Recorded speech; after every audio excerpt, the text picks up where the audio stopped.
Сәлеметсіңдер ме оқушылар? Енді біздер бүгін бөлу тақырыбын өтеміз, яғни бір мүшелерді, көп мүшелерді бірі-біріне бөлеміз. Мен бұл тақырыпта бірден мысалдан бастағым келіп тұр. 14-те 1-ді қарастырайық, иә? Біріншісі 46 а-ның квадраты және б.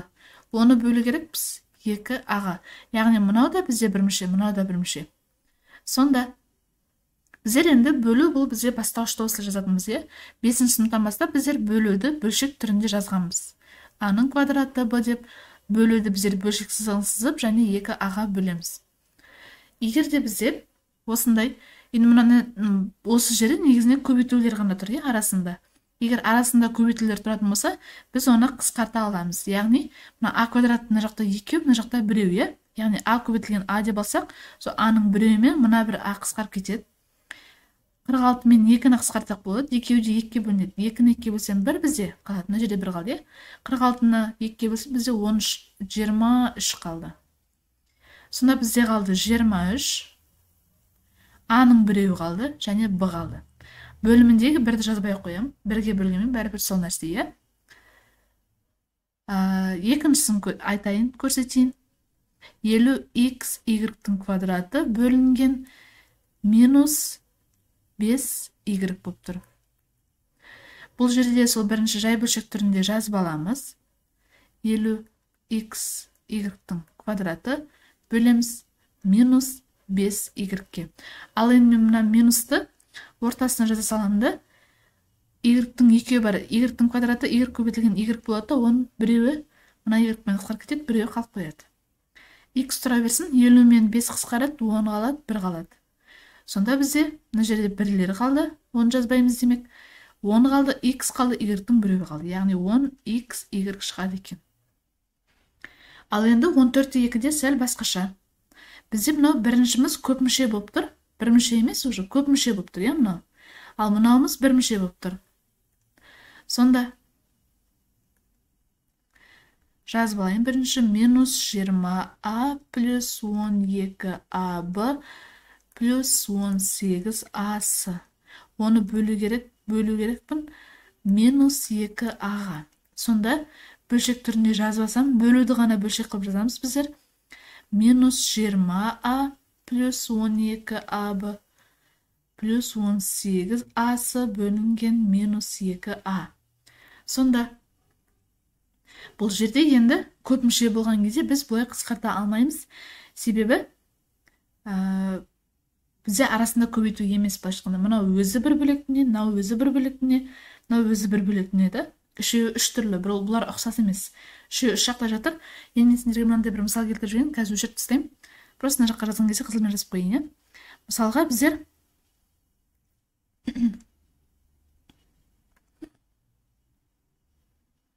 мысалы а жарайды, санмен жазайын қазір. Мысалы 2-ден 3 қосылған, 2-ден мысалы 5 болсын, азайтылған, немесе қосылған 2-ден мысалы 6 болсын, Біз осындай бөлшектерді қосқан кезде бөлімдері бірдей болғаны үшін 2-ні ортасына жазып, мына 3 қосылған 5-ші класста 5 қосылған 6 деп жаздық қой. Мынау да тура осындай, бөлімі осындай бір-ақ штук болып тұр, Ал алымында 3 тал бір мүше тұр, міне. Енді демек мынаны біздер мынау сияқты қылып жазып аламыз деген сөз. Мынау енді сендерге көрінді деп ойлаймын. Өшіріп тастайын. Бұл жай ғана қарапайым мысал болған. Енді осыған қарап мыналарды жазайық. Сонда біздер әрқайсысын 2аға бөліп шығамыз деген сөз. Яғни минус 20а бөлінген минус 2а болады. Арасы қосу болса, мына жерде қосу болады да, қайттан 2аға бөлеміз, 12а-ны қосу, мына жерде қосу тұр, Яғни 18асы бөлінген минус 2а. Енді біздер, мен мына жерде былай істегім келіп тұр. Мына жерде минус тұр, Мен сол минусты ортаға жібере салам. Сол кезде мына минус бізде жоқ болып кетеді, ортада қалды. Ал енді, мысалға мен мына минусты ортаға жіберсем, мына жақта плюс болып кетеді. Мына минусты қайттан ортаға жіберсем, 2 тал минус қайттан плюс болып кетеді де, бізде 2 тал минус қысқарып кетеді, немесе минус 1 көбейтілген минус 1 десем 2-ге қысқарып кетеді ғой. Сонда алдындағы минустарды өшіріп тастаймын да, енді жеке-жеке. Мысалы 20 мен 2 қысқарады. Мысалы 10 қалады мына жерде. А мен А қысқарды, енді 10-ның өзі қалды.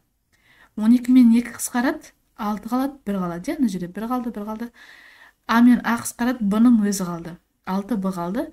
18 бен 2 қысқарады да бізде 9 қалады. А мен А қысқарады, С қалады. Сонда біріншісінде бізде 10 ғана қалды. Қосамыз. 6 мен Б қалды. Арасы көбейтуге азайтамыз. Азайту түрініште 9 бен С қалды. Жауап осылай болады бізде. Енді мына жерде мысалға, яғни мына 4,8-ді бөлеміз 0,3-ке, 0,6-ны бөлеміз 0,3-ке және 1,5-ті бөлеміз 0,3-ке. Солай жеке-жеке бөлсек те болады, мына тұрған жерінде. Ал енді үшіншісін көрсетейін. Үшіншісінде себебі бізде жай бөлшектер. Жай бөлшектісіңдер, жай бөлшектермен жұмыс істеп ұмытып қалмауларың керек. Мен мынаны өшіре салайын қазірше.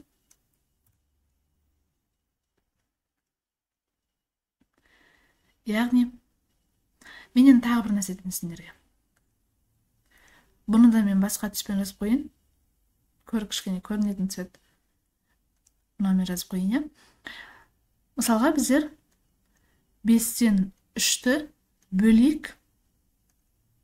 6-ға делікке, 6-тан 5-ке. Сонда біздер мынаны бөлуіміз керек мынаған. Енді бұл жақта 3 тал жай бөлшек қатарынан тұр ғой, 1, 2, 3 болып. Соны мен енді бөлу түріне жазған ыңғайлы, керісінше. Яғни 5-тен 3-ті бөлемін. 6-тан 5-ке деп. Сонда 5-тен 3 біріншісі жазыла береді да, 5-тен 3 болып. Мына бөлу көбейтуге айналады да, мына екеуінің орнына ауысады дегенмін, 6-тан 5 болып. Сонда 25-тен 18 деген сияқты сан шығады. Мына жерде тура осындай. Мен қазір мыналарды жеке-жеке бірінші бөліп шығайын. Яғни 15-тен 14 x-тің квадраты бөлінген 5-тен 2 x болып тұр. Арасы азайту. Келесіміз 32-ден 25 x y бөлінген қайттан 5-тен 2 x. Қосамын 54-тен 54 бөлінген 5 xz бөлемін 5-тен 2 x. Сонда x-тің квадраты бар, x-тің біреу бар, яғни x-тің екеуі бар, іште біреу бар, біреу қалады. Ал енді мен мынаны 15-тен 14 деп алмын жазамда бөлемін. Бөлудің орнына көбейту қойымда орын ауыстырсам 5-тен 2. 5 пен 2 орындары ауысады да бізде қалғаны x қана. Азайтам. Мына жерде x пен x кетеді, y қана қалады. 32 бөлінген 25. Бөлудің орнына көбейту жазамда орындарын ауыстырып қоям. 5 алымына 2 астына түседі. Y қана қалды бұл жерде. Ал мына жерде z қана қалды.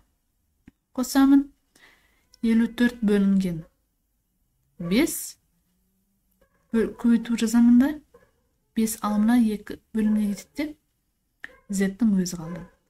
Сонда енді мына жерде 15 пен 5 қысқарады.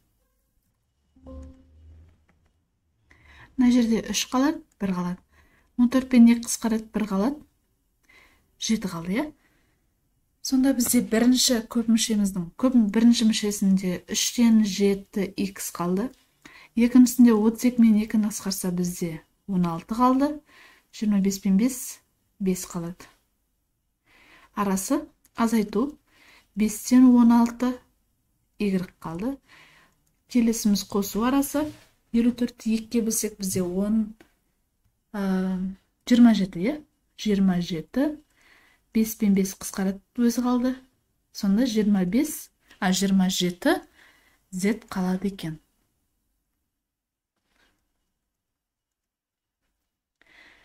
Келесі туры осылай өрнекті ықшамдаңдар деп тұр.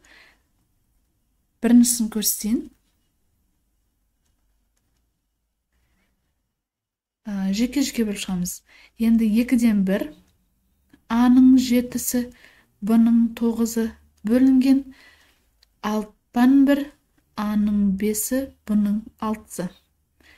Арасы қосу болып тұр. 0,3, мен оны 10-3 деп жаза салайын. 10-3, аның 8-і, бұның 6-сы. Бөлінген 6-тан 1, аның 5-і, бұның 6-сы. Сонда аның 7-і бар, аның 5-і бар көбейтіліп тұрған. Мына жақта бізде аның 2-і қалады. Аның мысалға бұның 9-і бар, бұның 6-і бар, нәште бұның 3-і қалады. Мен мұнаны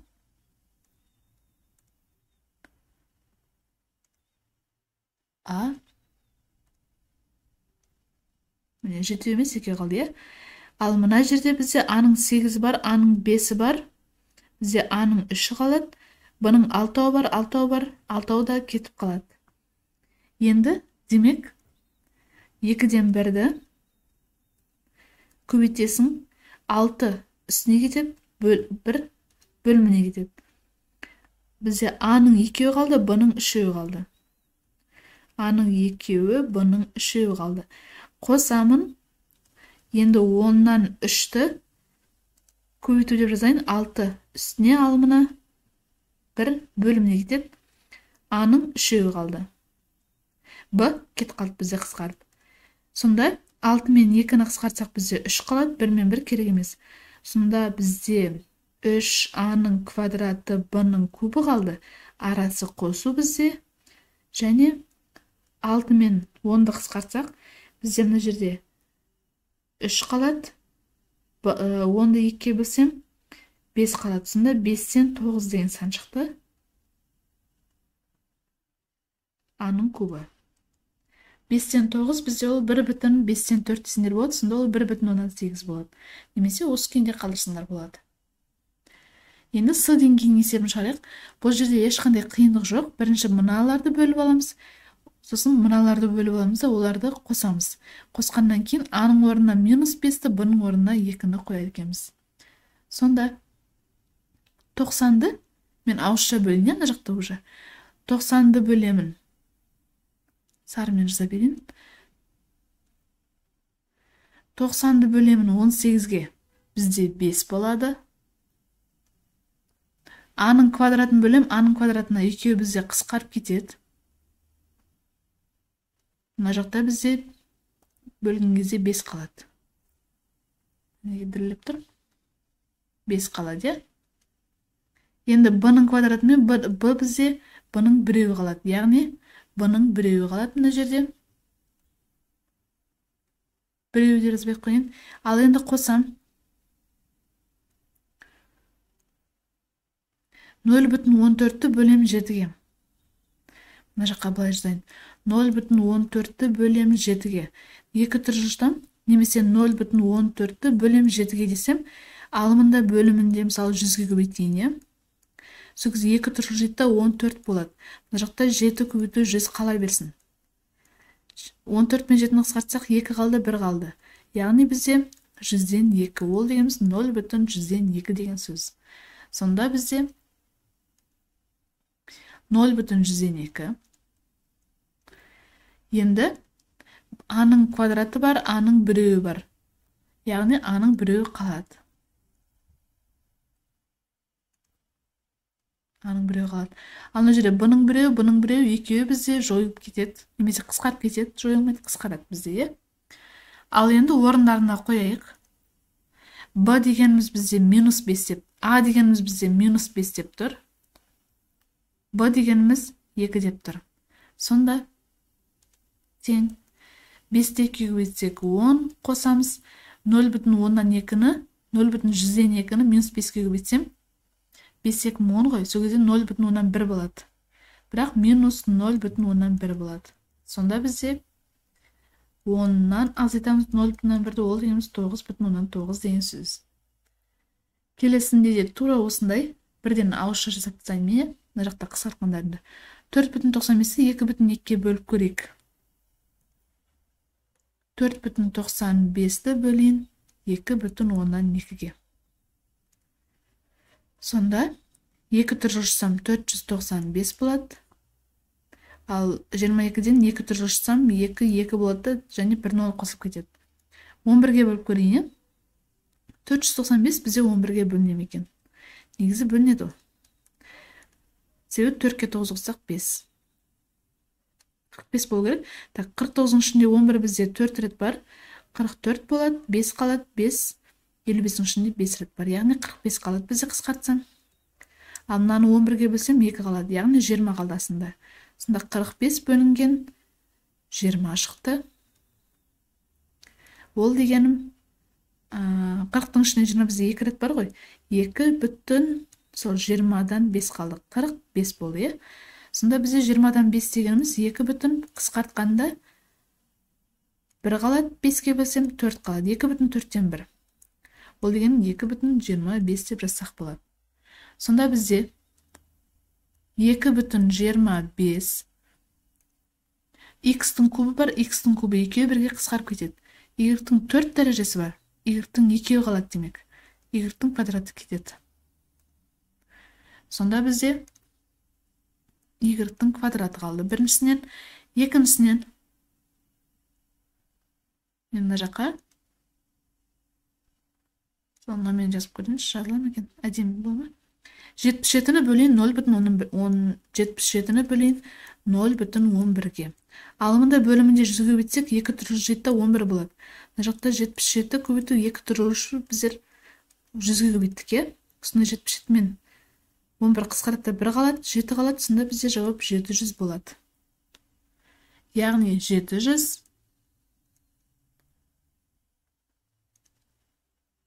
енді x-тің 5-еуі бар, x-тің 4-еуі бар, x-тің 1-еуі қалды, y-тің 4-еуі бар, y-тің 4-еуі бар, қысқарып кетті. Сонда бізде 1x қана қалды. Енді орындарына қойайық. 2,25-ті мен жазсам болады. 4-ті 2-ге өтсем 8, үстін x-мен 9, е? Яғни 4-тен 9 деп жазсам болады. Оны көбейтейін. Бізде біріншісі y екен ғой. 4-тен 9 жаза берейін қазірше. Енді y-тің квадраты минус 15-тен 14-тің квадраты. Яғни бізде теріс санның квадраты оң сан деп алғанбыз. Сол үшін мен жай ғана 15-тен 14 тағы да көбейту жаза салайын. Квадрат болған үшін 15-тен 14 деп азайтамын. 700 көбейту x дегеніміз бізде 7-тен 3-ке тең. Енді қысқартайын. 14 пен 4-ті қысқартсам 2-ге 2 қалады, 7 қалады. 9 пен 15-ті қысқартсам 3-ке бөлсем 5 қалды, 3-ке бөлсем 3 қалды. Сонда бізде 21 көбейту 14 шықты бөлінген. Бізде тағы қысқартсақ болады, е? 2, то есть 2, 10 деп жаза салайын жарайды. 2 десем де болады. Бәрі қысқартам ғой. Көбейту 5, көбейту 15. Тағы да біз 21 мен 15 қысқартсам 3-ке бөлсем 7 қалады, мынаны 3-ке бөлсем 5 қалады. 14 пен 2-ні қысқартсам 7 қалды, 1 қалды. Сонда бізде алымында 49, бөлімінде 5-5-ім 25 шықты. Ал с есебінде бізде тура осылай тағы да бөлемізде А-ның орнына, Б-ның орнына сандарын қоямыз да, одан кейін салыстырамыз. Астындағысын өшіп тастайын мен.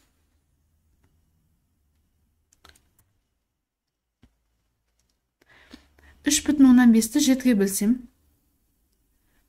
3 бүтін оннан 5-ті бөлейін 7-ге. Алымында бөлімінде 10-ға көбейтейін. 10-ға көбейтсем 35 болады, 10-ға көбейтсем 70 болады. Ол деген бізде 2-ден 1-ге тең. Немесе 7-ның жартысы ғой, 3 жарым деген. 2-ден 1. Мына жерде қалады. Мен астына қайтадан сарымен жазайын. Мысалы 2-ден 1 қалды. N-ның кубы n бар.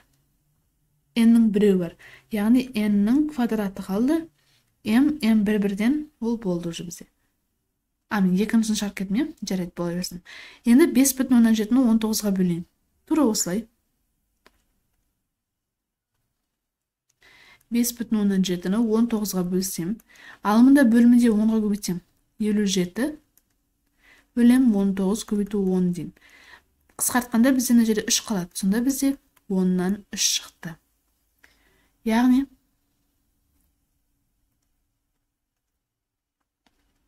10-нан 3 болот. M мен M бизде бөлүмүндө M'нин квадраты калды. Ал жок, мына жерде ондай эмес. Мен мынаны жазып алайынчы.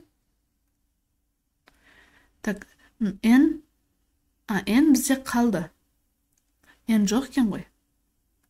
N мына жерде гана бар, бирөө гана бар. Ал M'нин 4-өө бар, M'нин кубу бар. Яғни M'нин тагы бирөө калды деген сөз. Енді орындарына біздер -1 менен 1-ді қойық. Ашық көкпен жасайыншы. N'нің орнына -1-ді қой дейді. -1-дің квадраты болады сонда. Но -1 болады. M дегеніміз 1 дейді.